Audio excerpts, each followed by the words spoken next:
علی کا بیٹا ہے. صلوات پڑھے وہ محمد وال محمد وال. سارا نعرہ حیدری.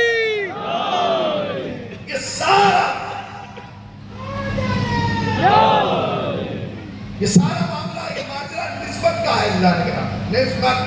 اور جانتے ہیں آدمی اس دنیا میں عزت کی نسبت کی وجہ سے پاتا ہے اور ذلت کی نسبت کی وجہ سے پاتا ہے. نسبت ماضی میں کمزور کے ساتھ ہو تو حال پریشان ہوگا, مستقبل میں کمزور کے ساتھ ہو تب بھی حال پریشان ہوگا. آپ نکل کے پہنچے یہاں سے ممبئی پہنچ گئے, آپ سے کسی نے جا کے کہا ممبئی میں آپ کہاں سے آئے, آپ نے کہا مظفر نگر سے آئے. مظفر نگر سے آئے. ممبئی کا جو سب سے بڑا سیٹ ہے نا وہ بھی مظفر نگر کا. آپ نے فوراً گھر فون کیا, ابا ممبئی کا جو سب سے بڑا سیٹ ہے وہ مظفر نگر ہی کا. بیٹے کیا نام ہے, کہیے اس کے باپ کا نام کیا. آپ نے نام اس کا کیوں بتایا, اس کے باپ کا. اب ابا نے یہاں سے جواب دیا, ارے ممبئی جا کے سیٹ بن گیا, ہمیں پتا ہے کیا جب تک یہاں تھا اس کا دادا پھلوں کا ٹھیلا لگاتا تھا. یعنی ماضی کی کمزور نسبت نے حال کو پریشان کر دیا. باپ بھی اچھا, دادا بھی اچھا, خود بھی اچھا. آنے والے نسل کے پاؤں میں لرزش ہوتی. لوگوں نے کہا جی ٹھیک ہے باپ دادا کا زمانہ چلا گیا, اب آنے والی نسل جو ہے. اس کا مطلب یہ ہے نسبت کمزور ماضی میں ہو تو پریشان کرتی ہے, مستقبل میں ہو تو پریشان کرتی ہے. اب سمجھے پوری دنیا علی کے مخالف ہو کے بھی علی کا کچھ کیوں نہیں بگاڑ پائی, کیونکہ علی کی کوئی نسبت کمزور کے ساتھ تھی نہیں. تم نے غور ہی نہیں کیا میں کہاں لے گیا. علی کی کوئی, اگر آپ جاگ رہے ہیں تو جملہ سنیے گا, علی کی کوئی نسبت کمزور کے ساتھ تھی نہیں, ورنہ خدا گواہ ہے جب تک علی زندہ رہے حکومت علی کے خلاف, تخت علی کے خلاف, تاج علی کے خلاف, سلطنت علی کے خلاف, عوام علی کے خلاف, مجمع علی کے خلاف, پروپیگنڈا علی کے خلاف. مگر پھر بھی علی کا کچھ نہیں بگڑا. کیوں؟ کیونکہ نسبت کمزور کے ساتھ نہیں تھی. جب زمانے نے علی کے ماضی کو دیکھا تو ابو طالب نظر آیا, مستقبل کو دیکھا حسین ابن علی نظر آیا.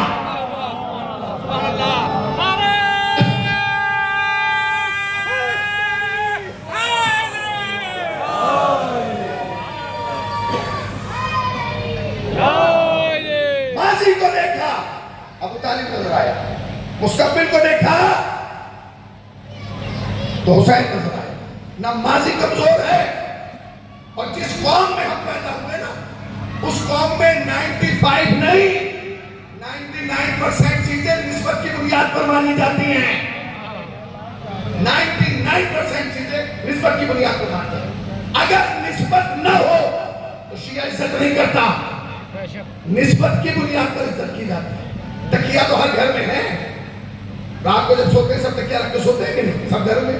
اور وہی تکیہ رکھا جاتا ہے امام بارگاہ میں جس پر مرثیہ خان اپنی بیاض رکھتا ہے. مگر کمال ہے جب آپ گھر کے تکیے پر سر رکھتے ہیں اسے چومتے نہیں, مگر جب امام بارگاہ میں آ کے اسی تکیے پر بیاض رکھتے ہیں تو پہلے چومتے ہیں. بھیا یہ کیا ہو گیا, ایسا ہی تکیہ وہاں ہے کہ نہیں, اس کی نسبت ہماری طرف ہے. نہ ذرا سا جاگے, اور اس کی نسبت حسین کی طرف ہے. اور قریب آ جاتا, اور یہ جو ممبر ہے جس پر میں بیٹھا ہوں اس کی قیمت کتنی ہے, 20,000 25,000, اس سے زیادہ تھوڑی ہو. اس ممبر کی قیمت ہے 25,000, اور جو آپ کے گھروں میں صوفے بچے ان کی قیمت کتنی ہے, 50,000 سے شروع, 50, 60, 70, 1 لاکھ, 1.5 لاکھ. یعنی صوفے کی قیمت ہے لاکھوں میں, اور ممبر کی قیمت ہے ہزاروں میں. مظفر نگر کے کسی بھی جاہل آدمی کو آپ نہیں چاہیے اور کہیں بیٹھ جائے صوفے میں جا کے چوڑا ہو کر بیٹھ جائے, اور پھر اسی کو یہاں لائیے اور کہ یہ جا ممبر پر بیٹھ کے 2 روپیہ پڑھے, چوڑا ہو کے نہیں بیٹھے گا. پہلے آئے گا, ہاتھ رکھے گا, پھر چومے گا. اب آپ لڑیے اس سے کہ تو 1.5 لاکھ کے صوفے میں بیٹھا تو چوما نہیں. تم نے غور ہی نہیں کیا میں کیا کہہ رہا ہوں. تو 1.5 لاکھ کے صوفے میں بیٹھا اسے چوما نہیں, اور اس 1000 کے ممبر کو چوم رہا ہے, تو یہی جواب دے گا بات قیمت کی نہیں, بات نسبت کی ہے. صوفہ تمہارا ہے, ممبر رسول کا ہے. رسول کا بکھر کر مل کے نسبت کی ہے. سارا معاملہ نسبت ہے. یہ ممبر کس کا ہے بولیے بھائی, یہ ممبر کس کا ہے؟ اگر میں یہاں سے نام بھی لے سکتا ہوں فردن فردن, مجھے نام یاد ہے, یہ میں باہر نہیں پڑھ رہا. اپنے گھر میں پڑھو, سمجھ گئے, نام بھی لے سکتا ہوں. بتائیے ممبر کس کا ہے؟ سب مل کے بولے نا, آپ کی آوازیں میں جانتا ہوں. ابھی چوراہے پہ کھڑا کر دوں تو بہت آوازیں نکلیں, مجلس میں بولا کیجیے. یہ ممبر کس کا ہے؟ رسول کا ہے, کنفرم رسول کا ہے. کبھی رسول آ کے بیٹھے ہیں اس میں 2055-56 میں آ کے بیٹھیں گے؟ نہ بیٹھے تھے نہ بیٹھیں گے, مگر اس سے منتیں پوری ہو رہی ہیں, اسے چوما جا رہا, اس کی تعظیم کی جا رہی ہے. اور ایک اور بات بتاؤ, کمال ہے, علماء بیٹھے ہیں میرے دونوں جان, زندہ حوالے یہاں پر سے پوچھیں. اسلام میں تو ممبر کا وجود ہی نہیں تھا. جائیے آپ چیک کریں, ہمارے نبی سے پہلے کسی نبی کے پاس ممبر نہیں تھا, نہیں تھا. ہمارے نبی سے پہلے کسی نبی, حتی ہمارے نبی کے پاس بھی نہیں تھا بھائی, ہمارے نبی سے پہلے کسی نبی کے پاس ممبر نہیں تھا. نوح کے پاس کشتی تھی, ممبر نہیں تھا. سلیمان کے پاس تخت تھا, ممبر نہیں تھا. یوسف کے پاس حکومت تھی, ممبر نہیں تھا. موسیٰ کے پاس عصا تھا, ممبر نہیں. ہمارے نبی کے پاس معجزات تھے, ممبر نہیں تھا. ممبر نہیں تھا میرے نبی کے پاس, تمہارے نبی کے پاس ممبر نہیں تھا. پھر نبی گفتگو کیسے کرتے تھے؟ مسجد کے بیچ میں ایک کھجور کا درخت تھا, آپ کھڑے ہوتے تھے جب آپ کو تقریر کرنا ہوتی, جاتے تھے اور اس درخت سے کمر لگاتے تھے تکیہ, اور گفتگو کرنا شروع کرتے. نبی کہاں گفتگو کرتے تھے؟ مسجد میں کھجور کا درخت تھا, ممبر نہیں تھا. اس کے پاس جاتے تھے, کھڑے ہوتے تھے, اس سے کمر لگاتے تھے اور گفتگو کرنا شروع کرتے تھے. تو اگر مسجد میں ممبر نہیں تھا اور نبی کے پاس ممبر نہیں تھا, پھر یہ ممبر آیا کیسے؟ اسلام کی ڈکشنری میں ممبر کہاں سے داخل ہوا؟ اسلام کی لغت میں یہ ممبر آیا کہاں سے؟ تم سب نہیں, پورا عالم اسلام احسان مانے اس بڑھی کا, غور ہی نہیں کیا. پوری دنیا کے مسلمان احسان مانے اس بڑھی کا کہ وہ بڑھی ٹہلتا ہوا نبی کی خدمت میں آ گیا اور کہا یا نبی اللہ میں بھی مسلمان ہونا چاہتا ہوں. نبی نے کہا ہو جاؤ, کہا کلمہ پڑھاؤ. نبی نے کلمہ پڑھایا. کہا ہو گیا مسلمان؟ نبی نے کہا ہاں ہو گیا. کہنے لگا جب میری ڈیوٹی کیا ہے؟ نبی نے کہا صبح آنا ہوگا, ظہرین میں آنا ہوگا, مغربین میں آنا ہوگا. بڑی ایک ہفتہ آیا, ایک ہفتے میں بڑی کو مسجد میں آ کے بات کا اندازہ ہو گیا کہ مسجد میں آ کے دو کام ہیں, ایک منٹوں کا, دوسرا گھنٹوں کا. منٹوں والے میں سب نبی کے ساتھ, گھنٹوں والے میں کوئی نبی کے ساتھ نہیں. نماز منٹوں میں ہوتی تھی, صبح کی 2 رکعت منٹوں میں, ظہر کی 4 رکعت منٹوں میں, عصر کی 4 رکعت منٹوں میں, مغرب کی 3 رکعت منٹوں میں, عشاء کی 4 رکعت منٹوں میں. مگر جب نبی تقریر کرتے تھے تو وہ گھنٹوں میں. اچھا جب نبی نماز پڑھاتے تھے تو ساری قوم ساتھ, نبی اٹھے تو سب اٹھ گئے, نبی رکوع میں گئے تو سب رکوع میں چلے گئے, نبی سجدے میں گئے تو سب سجدے میں چلے گئے. پوری قوم نبی کے ساتھ چلتی تھی. مگر جب نبی خطاب کرتے تھے تو کوئی نہیں اٹھتا تھا, سب بیٹھے رہتے تھے, نبی کھڑے رہتے تھے. اچھا مجمع میں ہر زمانے میں 3 قسم کے لوگ ہیں, ایک وہ جو صرف دیکھ رہا ہے, دوسرا وہ جو صرف سن رہا ہے, تیسرا وہ جو سوچ رہا ہے. پڑھی نہ دیکھنے والوں میں تھا, نہ سننے والوں میں تھا, وہ سوچنے والوں میں تھا. جب تک نبی تقریر کرتے رہتے تھے وہ بیٹھا ہوا یہی سوچتا تھا کب تک کھڑے رہیں گے, پاؤں پہ برم آ جائے گا, تھک جائیں گے, تھک جائیں گے, کچھ ایسا کیا جائے کہ نبی بیٹھ جائے, نبی بیٹھ جائے. پڑھی گیا اور غائب ہو گیا. ایک ہفتے تک پڑھی نہیں آیا. نبی نے لوگوں سے پوچھنا شروع کیا, بھائی وہ پڑھی تھا کہاں گیا, وہ پڑھی تھا کہاں گیا. ابھی لوگوں نے کہا حضور اس بڑھی کو کیوں ڈھونڈ رہے ہیں, یہاں تو ایسے بھی کچھ موجود ہے بدر میں جو بغیر ہتھوڑی کے کیل گاڑ دیتے ہیں, بغیر آری کے رشتہ گاڑ دیتے ہیں. کیوں پریشان ہے؟ نبی نے کہا نہیں اسے ڈھونڈو. گئے تلاش کر کے لائے. ایک ہفتے کے بعد پڑھی آیا, آخری آدمی تک. ایک ہفتے کے بعد پڑھی نے انٹری ماری مسجد میں, مگر اب چہرہ بدلا ہوا ہے, اکڑ کے چوڑا ہو کے چل رہا ہے. اچھا خود اکیلا آگے چل رہا ہے, پیچھے 4 مزدور یہ اٹھائے ہیں. کیا اٹھائے ہیں؟ بولو نا بھائی. تمہیں اب پتا چل گیا کہ اس کا نام ممبر ہے. اس زمانے میں صحابہ کو بھی نہیں پتا تھا کہ یہ ممبر ہے. میں یہی تو کہتا ہوں جنہیں ممبر کا پتا نہیں تھا انہیں صاحب ممبر کا کیا پتا ہوگا. سلام پڑھے اور محمد والے محمد ممبر کا پتا نہیں. دیکھا کہ نہیں کہ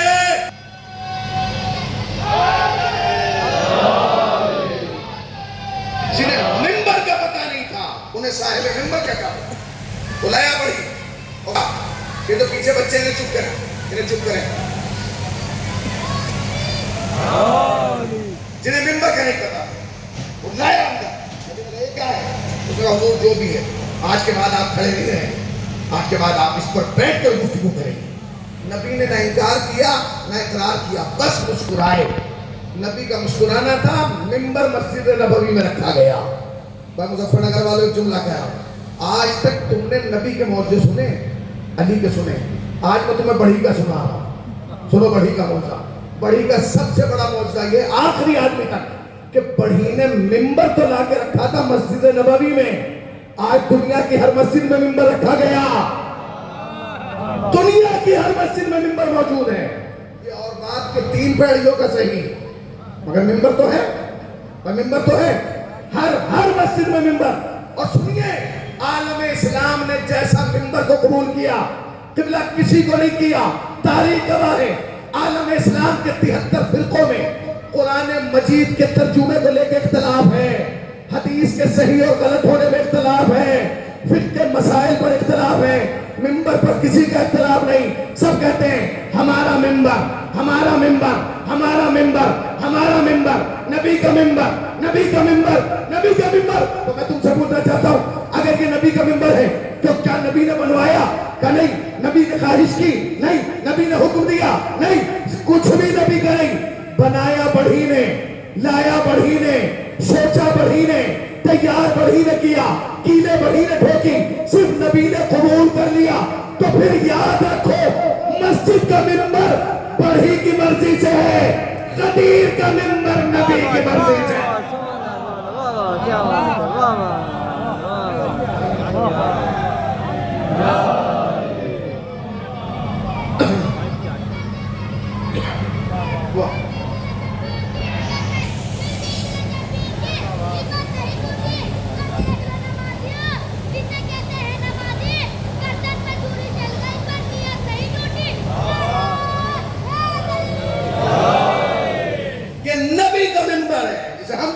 مسجد کا ممبر بڑھی کی مرضی سے ہے، اور غدیر کا ممبر بولیے نا، یہ نسبت کی وجہ سے تعظیم ہے۔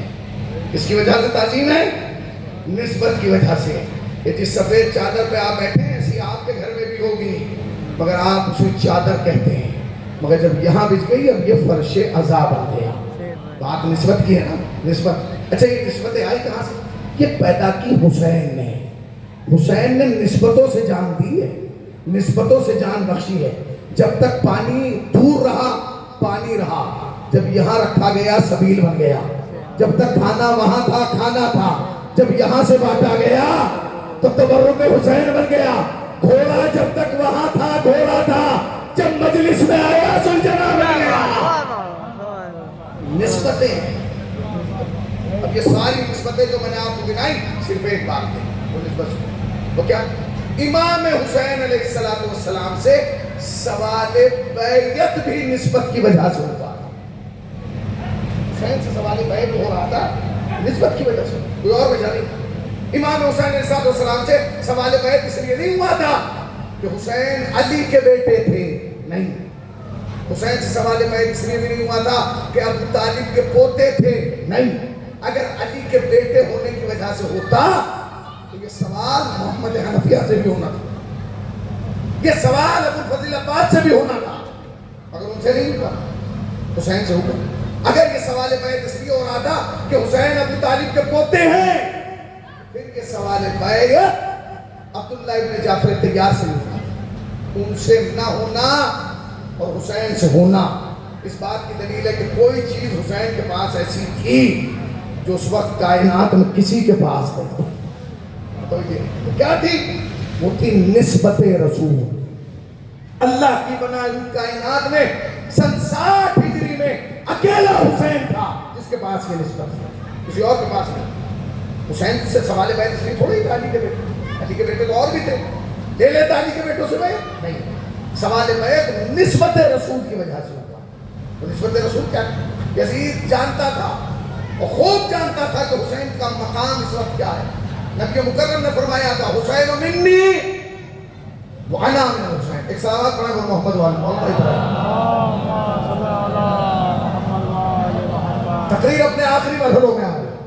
حسین منی وانا حسین مجھ سے اور میں حسین سے ہوں. یہ نبی مکرم نے لکھا. ہمارے یہاں بعض لوگ بڑے جذباتی ہو کے کہتے ہیں اجی یزید تو شراب کے نشے میں تھا, وہ تو بے وقوف تھا. غلط. یہ کہہ کے یزید کے جرم کو کم نہ کیا جائے. یزید بے وقوف نہیں تھا. پھر سن لیجیے گا, یزید بے وقوف نہیں تھا. ہاں یہ اور بات کہ وہ عقل مند بھی نہیں تھا. اگر وہ بے وقوف نہیں تھا اور عقل مند بھی نہیں تھا پھر کیا وہ تھا؟ چالاک. یزید چالاک تھا. عقل مند اور ہوتا ہے تو چالاک. اب پتہ کیسے چلے گا عقل مند اور چالاک میں کیا فرق؟ ہم سے تو سماج میں جتنے ملتے ہیں چالاک ہیں, عقل مند تھوڑی ہیں. عقل والا چلنا پڑے گا حسین کی, وہاں جا کے پتہ چلے گا چالاک میں اور عقل مند میں فرق کیا ہے. فرق کیا ہے بتاؤں گا آپ کو, ایک لمحے میں بتاؤں گا کہ چالاک اور عقل مند میں فرق کیا ہے. کربلا میں 9 لاکھ چالاک تھے, اپنی جگہ کھڑے رہ گئے. ایک عقل مند تھا, نکل کے ادھر آ گیا.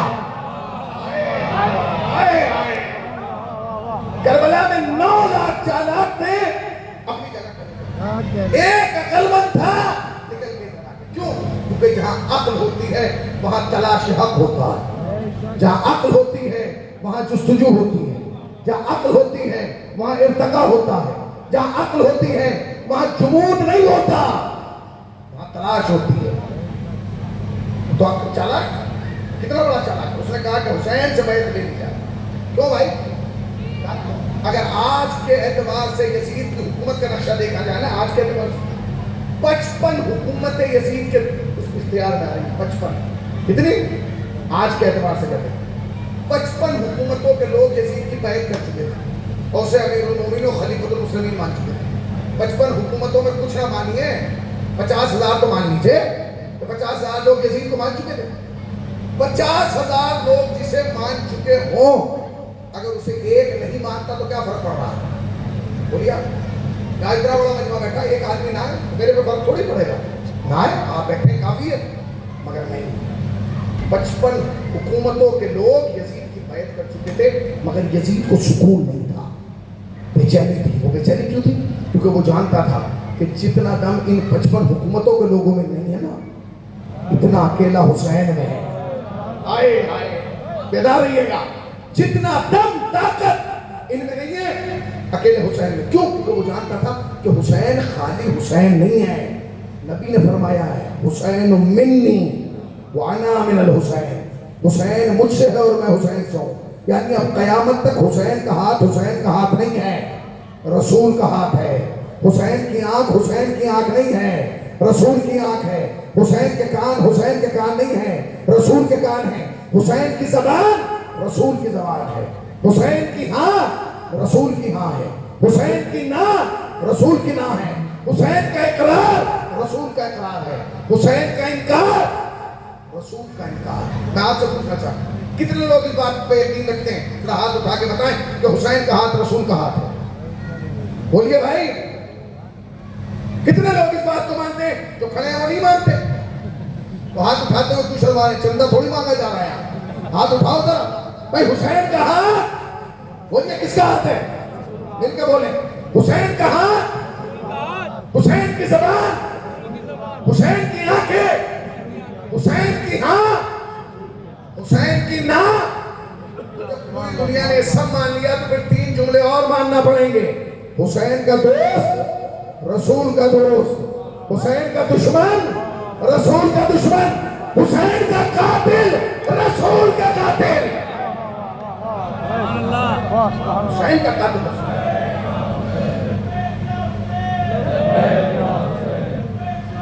لبیک.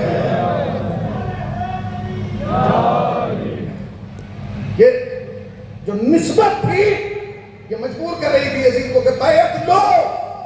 تو وہ جانتا تھا کہ اگر آج میں نے یزید سے بیعت لے لی, حسین سے بیعت لے لی, تو یزید جانتا تھا کہ جہنم میں میرا دادا 6 فٹ چلے گا اور مجھے وہیں سے چیخ چیخ کے کہے گا بیٹا شاباش, جو کام تیرا دادا نہ کر سکا, جو کام تیرا باپ نہ کر سکا وہ تو نے کر دیا. اچھا حسین سے بیعت لے, حسین سے بیعت. اچھا ابھی اور جملہ کرنا. یزید نے بڑی پلاننگ کی, بہت بڑی پلاننگ کی. اتنی بڑی بلا یزید نے حسین کو کربلا آنے کا موقع ہی نہیں دینا تھا، تو حسین آئے ہیں، یزید نہیں چاہتا تھا، یزید تو یہ چاہتا تھا کہ حسین کو خانہ کعبہ ہی میں ختم کر دیا جائے، اس کی پوری پلاننگ یہ تھی کہ ہم حسین کو خانہ کعبہ ہی میں گھیر کے ختم کرتے، بس آج ختم ہو جائے۔ مگر ہاں جب حسین کو پتا چلا نا کہ احرام باندھ کے کچھ حاجی خنجر چھپا کے آ گئے، تو حسین نے حج کو عمرے سے بدل دیا۔ اب جب حج کو عمرے سے بدل کے حسین باہر نکلے تو مکے کے لوگ کھڑے تھے، انہوں نے کہا آپ کہاں جا رہے ہیں؟ مولا آپ حج کو چھوڑ کے کیوں جا رہے ہیں عمرے میں بدل کے؟ تو آپ نے فرمایا میں نہیں چاہتا کہ میرے خون سے یہ زمین رنگین ہو۔ لوگوں نے کہا آپ کو جانے کی ضرورت ہی نہیں، مکہ تو آپ کے باپ کا شہر ہے، جانے دل چاہتا ہے جس نے جملہ کہا اس کا منہ چھوڑ لو۔ حسین سے کیا کہا مکہ آپ کے باپ کا شہر ہے، خدا کی قسم اکیلا حسینی ہے جسے کائنات میں کہنے کا حق ہے کہ مکہ میرے باپ کا ہے، اس لیے کہ کعبے میں اکیلا حسین ہی کا باپ پیدا ہوا ہے۔ کیا کہا حسین مکہ چھوڑ کے کیوں جا رہے ہیں؟ امام نے کہا میں نہیں چاہتا۔ کیا نہیں چاہتے؟ میں نہیں چاہتا کہ میرے خون سے زمین مکہ رنگین ہو۔ پھر امام علی مقام نے جملہ میں حسین بن علی مکے کے باہر ایک بالش کے فاصلے پہ مرنا گوارا کروں گا، مگر یہاں نہیں۔ اب یہ ایک بالش کا مسئلہ، سارا جھگڑا ایک بالش کا تھا، پھر سنیے گا، سارا جھگڑا ایک بالش کا تھا۔ یزید چاہتا تھا کہ حسین یہاں مارے جائیں، اور حسین چاہتے تھے کہ ہم یہاں مارے جائیں، بھائی ایک بالش کا، وہ چاہتا تھا یہاں، حسین چاہتے تھے۔ ایک بالش میں کیا فرق پڑ جاتا ہے؟ ہم پہ فرق نہیں پڑتا مگر حسین پہ پڑتا۔ یزید بڑی پلاننگ کیے ہوئے تھا، اس لیے چاہتا تھا یہاں مارے جائیں، اور حسین اس کی پلاننگ کو خراب کر کے چاہتے تھے یہاں مارے جائیں۔ کیوں؟ کیونکہ ایک بالش کا بڑا مسئلہ تھا۔ حسین چاہتے تھے میں ایک بالش کے ادھر مارا جاؤں، اس ایک بالش میں کون سی قیامت آ جاتی؟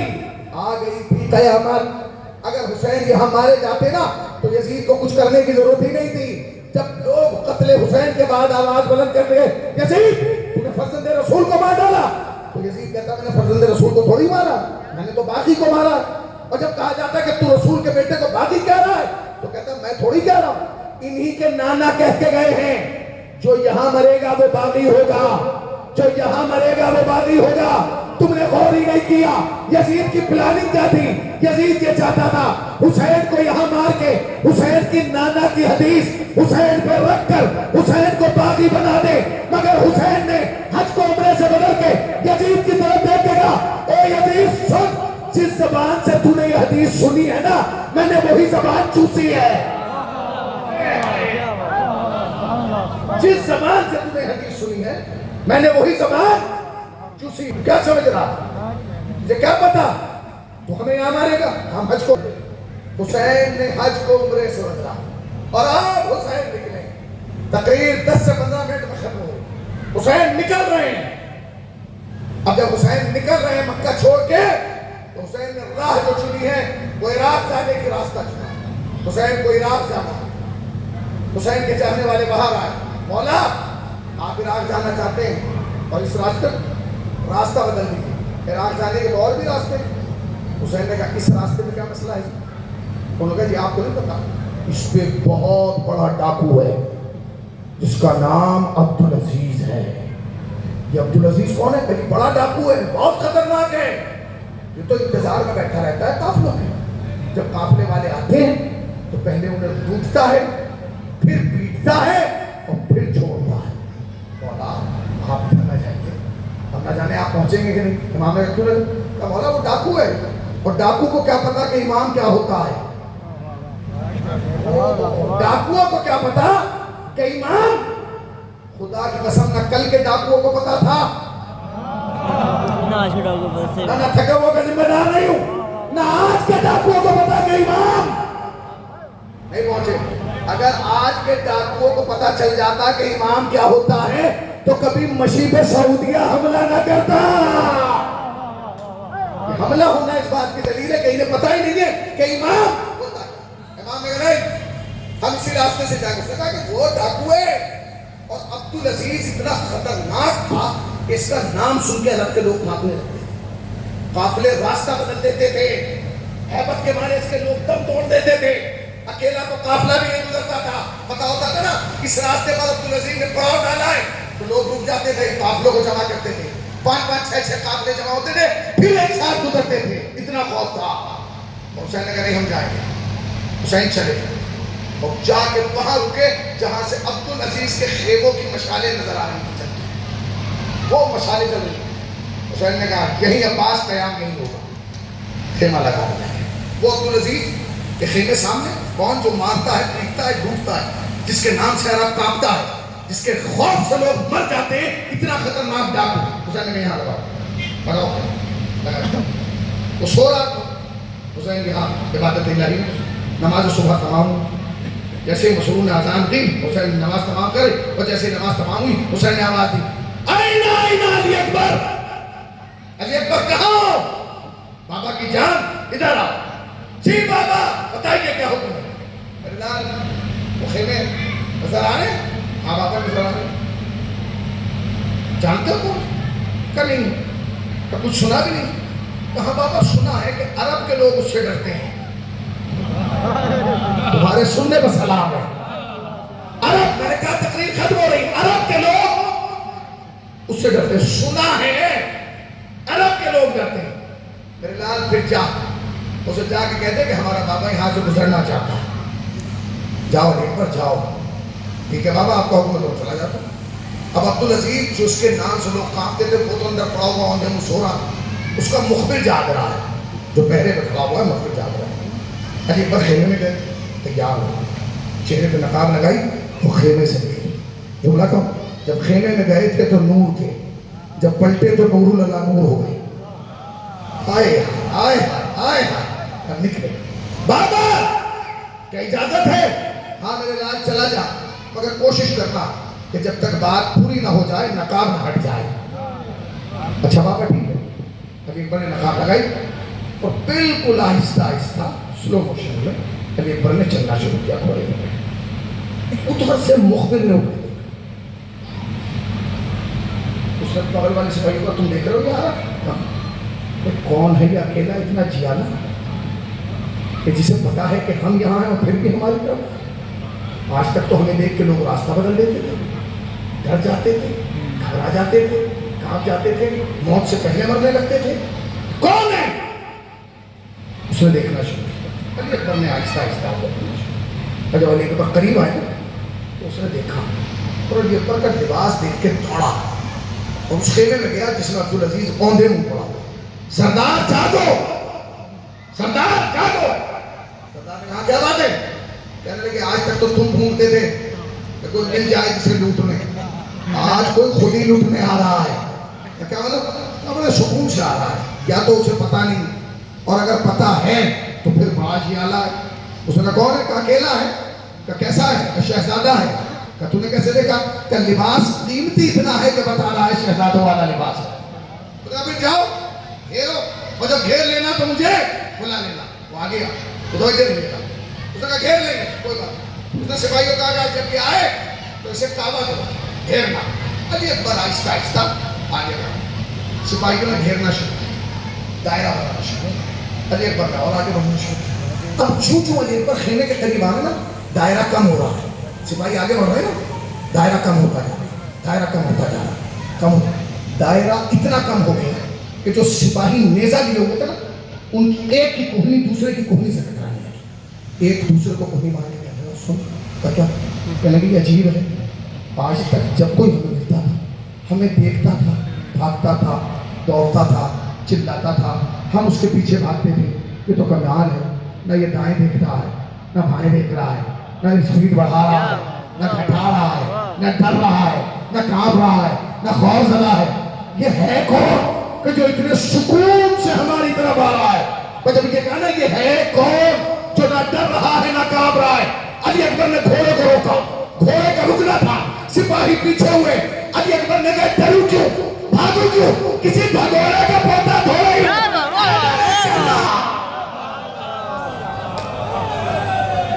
سلامت رہیے, سلامت رہیے.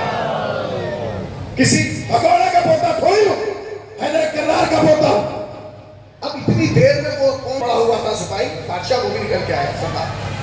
اس نے آ کے دیکھا. اب نہ جانے آپ کیسے سنیں گے جملے کو, میں تو پڑھ دیتا ہوں, مگر جن کی مچھلیاں, بازوؤں کی مچھلیاں علی اکبر کا صدقہ ہے نا, وہ اپنے آپ کو مارا ہے. وہ نکلا. اچھا یہ تو چھوٹے ڈاکو تھی, وہ تجربے کار تھا, اس کو ایکسپیرینس تھا. اس نے علی اکبر کو خول کی چوٹ سے دیکھنا شروع کیا. دیکھتے دیکھتے دیکھتے دیکھتے دیکھتے دیکھتے دیکھتے دیکھتے اس کی نگاہ علی اکبر کے پاؤں پہ آگے بڑھی. جیسے ہی اس نے علی اکبر کے پاؤں دیکھے نا, سپاہیوں سے کہا پیچھے ہٹو, پیچھے ہٹو. سپاہیوں نے کہا کیوں؟ کہنے لگے جس کے پاؤں اتنے خوبصورت ہیں اس کا چہرہ کتنا ہوگا تو اس کے پاؤں اتنے خوبصورت, اس کا چہرہ کتنا ہوگا, پیچھے ہٹو. اس کا کمال ہے اس کا. کبھی کہتے ہو گھیرو, کبھی کہتے ہو کچھ. کہا نہیں, یہ خالی شہزادہ نہیں, اس کی چال بتا رہی ہے شریف زادہ ہے, اس کا انداز بتا رہا ہے کہ کوئی یہ بھگوڑا نہیں, یہ کسی مطمئن نسل کا بیٹا ہے. تو پیچھے ہٹو. وہ پیچھے ہٹا. اس نے غور سے پاؤں کو دیکھا. آگے آیا. ہے کون؟ جس کے نام سے رکھ کاپتے ہیں, ڈرتے ہیں, گھبرا جاتے ہیں, مر جاتے ہیں.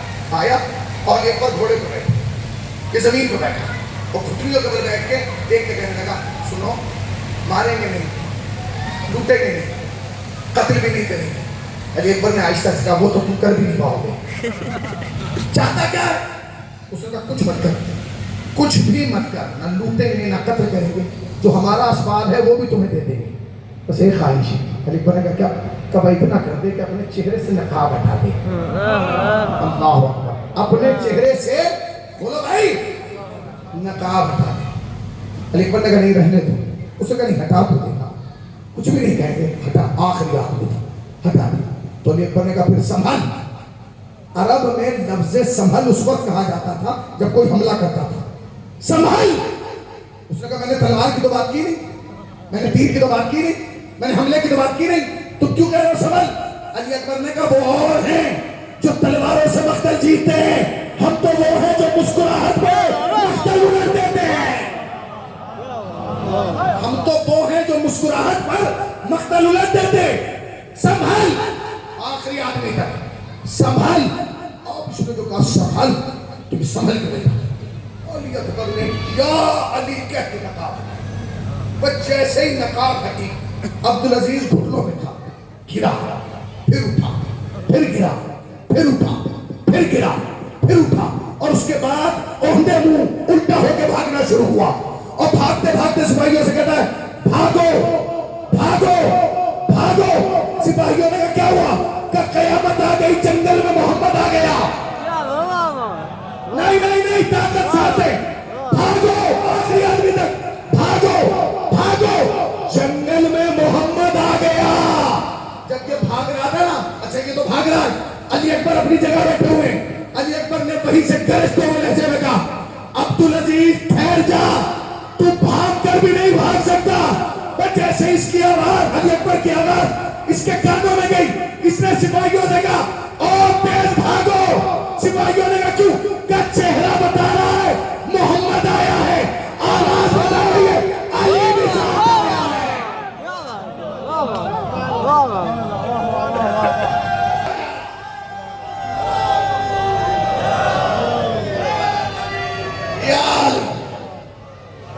آواز بتا رہی ہے علی بھی ساتھ آیا ہے. عبدالعزیز ٹھہر جا, تو بھاگ کر بھی بھاگ نہیں سکتا. ایسا لگا جیسے قدموں کی جان نکل گئی, بدن کی طاقت چلی گئی, گرا. آخری جملہ اور تقریر تمام.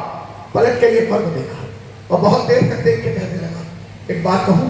علی پر نے کہوں, میں گواہی دیتا ہوں اللہ ایک ہے, آپ اس کے رسول ہیں. اللہ ایک ہے, آپ اس کے رسول ہیں. سنو بھائی, اللہ ایک ہے, آپ اس کے رسول ہیں. اللہ ایک ہے, آپ اس کے رسول ہیں. جب یہ کہتا ہے نا آپ اس کے رسول ہیں, علی اکبر آہستہ سے کہتے تھے میں رسول نہیں, میں رسول نہیں, میں رسول نہیں, میں رسول نہیں. اس نے کہا آپ رسول ہیں. علی اکبر نے کہا میں رسول نہیں. اور دنیا والوں کہاں سے لاؤ گے ایسا خاندان, کہاں سے لاؤ گے ایسا گھرانہ؟ دادا خدا بننے کو تیار نہیں, پوتا رسول بننے کو تیار.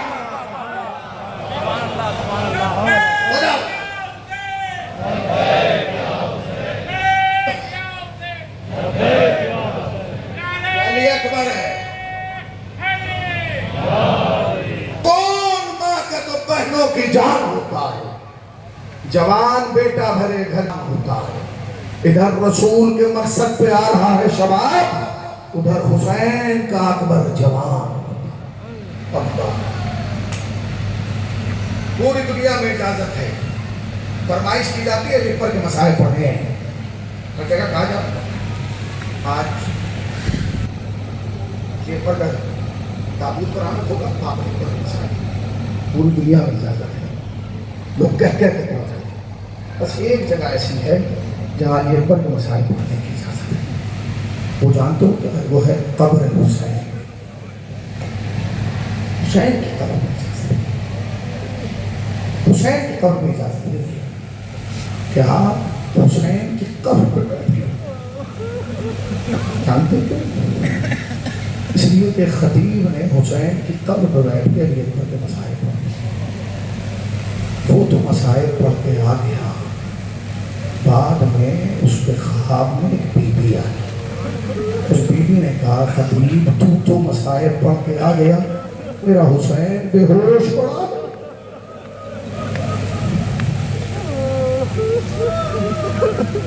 مولا تمہیں جو غم نہ دے، ایام عزا کے آخری دن آ گئے، محرم گزر گیا، سفر گزر گیا، کل پہلی ربیع الاول آ جائے، اتنا بڑا مجمع بیٹھا ہے، بڑا ہے، اللہ تمہیں سلامت رکھے۔ تم سب کی جانب سے حسین کی خدمت ہو، تم سب کی جانب سے، اور تم سے حسین کی بارگاہ میں کہتے ہیں مولا آتے بہت دیر سے ہیں، چلے بہت جلدی جاتے ہیں، ابھی تو دل بھر کے رو بھی نہ پائے، مولا آپ چلے، کل 15 اگست ہے نا، 15 اگست پورے ہندوستان میں منائی جاتی ہے، کیوں؟ آج کے دن آزادی کی، آزادی کے دن کو خوشی سے یاد کیا جاتا ہے، جس دن آزادی ملے نا اس دن خوشی کے ساتھ منایا جاتا ہے، ملک آزاد ہو گیا خوشی، ہمیں آزادی مل گئی خوشی، نہ جانے اہل حرم کتنے ستائے ہوئے تھے، جس دن انہیں آزادی ملی اس دن بھی خوش نہیں تھے۔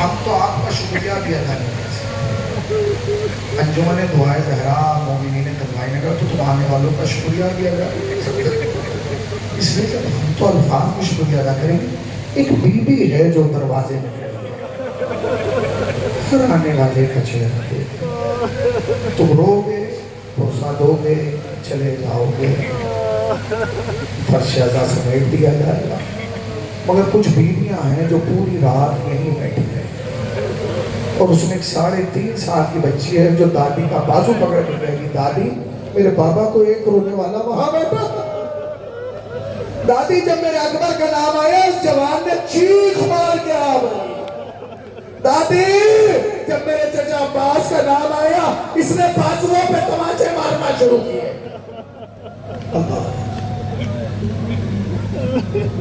بیٹی پوتی ایک بہن بھی آئی، وہ بھی بار بار کہے گی اماں میرے اکبر کو رونے والا ایک وہاں بیٹھا، اماں میرے قاسم کو رونے والا وہاں بیٹھا، رونے میں کوتاہی نہ کرنا، یہ لائٹیں دھیمی اس لیے کر دی جاتی ہیں تاکہ تم ایک دوسرے کا چہرہ دقت سے نہ دیکھ سکو، تم سوچتے ہو نا اگر میں روؤں گا چہرہ بن جائے گا، پتہ نہیں میرا پڑوسی کیسے میرا چہرہ دیکھے، شکل کیسی بنی ہو، نا یہ سوچ کے نہ رویا کرو کہ میرا چہرہ کیسا بن رہا ہے، یہ سوچ کے رویا کرو کہ انہیں رو رہا ہے جنہیں سکینہ بھی دل بھر کے رو نہیں پائی۔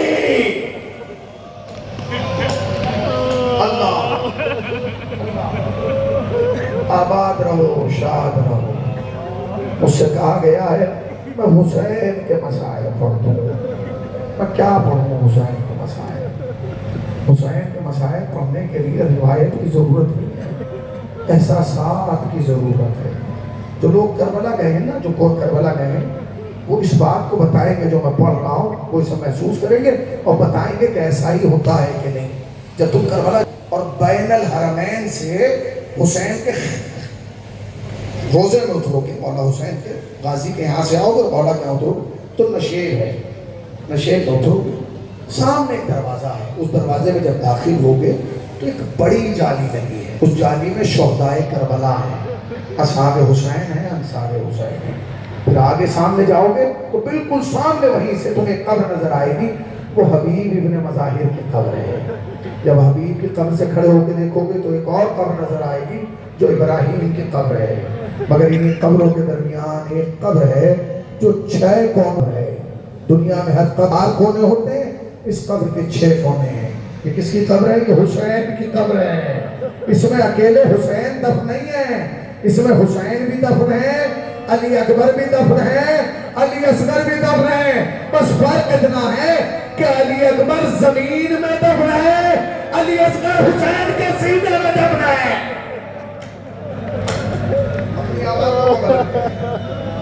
اپنی آوازوں کو آزاد کریں۔ پرسے کے دن آ گئے، مصیبت کے دن آ گئے۔ بی بی آئیے، آپ کے بھرے گھر کا پرسہ دینے کے لیے آئے۔ بی بی آئیے، آپ کے گھرانے کو رونے کے لیے آئے۔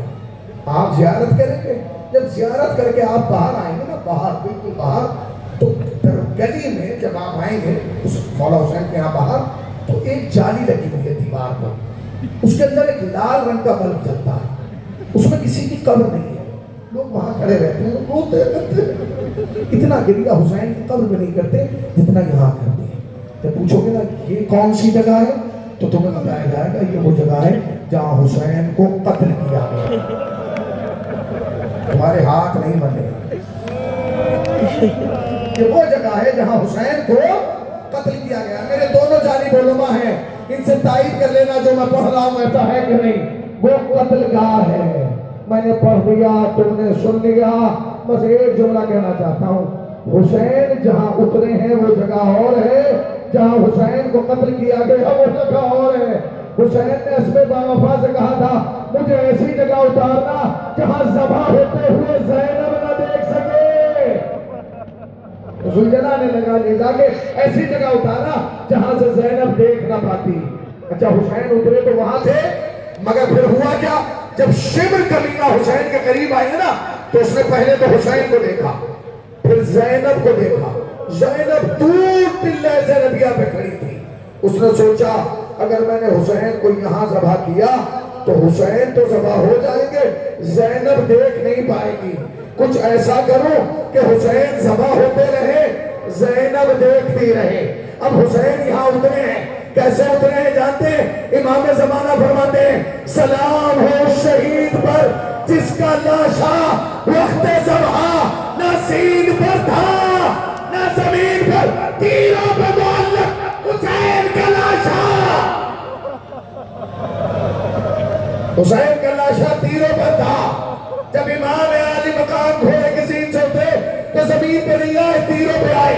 اور تمہارا 5واں امام امام محمد باقر فرماتے ہیں میرے جد کے جسم پر اتنی جگہ بھی سالم نہیں تھی جتنی انگوٹھی کے نگینے میں ہوتی ہے۔ ارے اتنے زخم، ادھر کی ہوا ادھر، ادھر کی ہوا ادھر کی ہوا ادھر، اور ادھر کی ہوا ادھر پار ہو رہی تھی۔ یہ کس نے کہا؟ یہ امام محمد باقر نے کہا۔ اور ہاں اب جسم پہ زخم کتنے تھے اسے کوئی تاریخ گر نہیں سکتی، مگر میر علی صلی اللہ مقامہ خدا کرمٹ کرمٹ جنت نصیب کرے، انہوں نے بیان کیا کہ حسین کے جسم پر زخم کتنے تھے۔ میر علی فرماتے ہیں جنگل سے آئی فاطمہ زہرا کی یہ صدا، امت نے مجھ کو لوٹ لیا وہ مصیبت، اب کون ہے جو حق کو رفاقت کرے ادا، آئے ہائے بلا کی دھوپ خنجر یہ خار تھا 1900 ہے سب تنے چاک چاک پر زینب نکل حسین طرف۔ 1900 زخم کھا کے حسین زمین کربلا پر طرف رہے گی۔ 1900 زخم کھا کے حسین گھوڑے کی زین سے زمین پہ آئے۔ ہمارے یہاں تو روایتیں پڑھتے نا، علماء کہتے ہیں جب حسین گھوڑے کی زین پہ تھے کبھی حسین ادھر جاتے تھے کبھی ادھر جاتے تھے، نہیں جو ڈگمگا جائے وہ حسین نہیں. علامہ جعفر شوستری کہتے ہیں حسین گھوڑے کی زین پہ ڈگمگا نہیں رہے تھے. جب آواز آئی نا اے نفس مطمئنہ اپنے رب کی طرف پلٹا. حسین نے تلوار کو نیام میں رکھا، تلوار کو نیام میں رکھنا تھا. بھاگی ہوئی فوجیں سمٹی، کچھ ملعون نیزہ لے کے دائیں جانب آئے، کچھ بائیں جانب آئے. جب دائیں جانب والوں نے حسین کی پسلیوں میں نیزہ مارا، حسین بائیں، جب بائیں جانب ادھر والے نیزہ مارتے تھے حسین ادھر آ جاتے تھے. جب ادھر مار والے نیزہ مارتے تھے حسین ادھر آ جاتے تھے. اللہ جانے فاطمہ کا لال کیسے گھوڑے کی زین سے زمین پر آیا، تیروں کے آسمان پہ آ گیا. اب شبل کمینہ آ گیا نا، 1900 زخم دیکھ چکا ہے. اب یہ سوچ رہا ہے کہ حسین کو میں وہاں تک کیسے لے جاؤں. سچ بتاؤ حسین خود تو سفر طے نہیں کر سکتے، حسین خود تو چل نہیں سکتے. تو پھر سوچو کہ حسین نے یہ 90 یا 70 قدم کا فاصلہ کیسے طے کیا. حسین اترے تو یہاں تھے، ذبح وہاں کیے گئے. میری طرف دیکھنا، روایت کہتی ہے شبر کمینہ آگے بڑھا، بڑھنے کے بعد اپنے نجس ہاتھ سے حسین کی زلفوں کو پکڑا، زلفیں پکڑ کر کھینچنا شروع کیا. ادھر کے تیر ادھر، ادھر کے تیر ادھر، فاطمہ کا لال.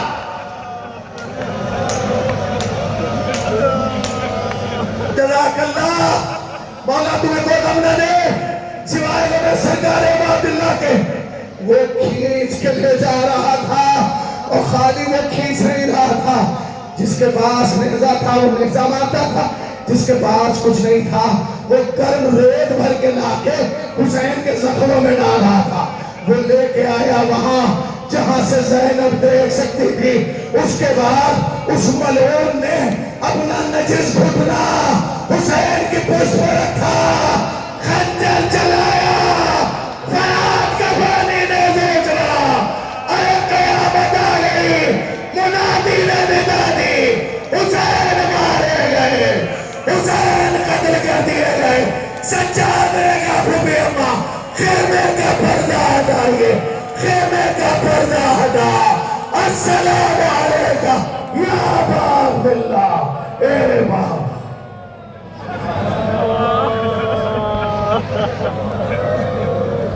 ماتم حسین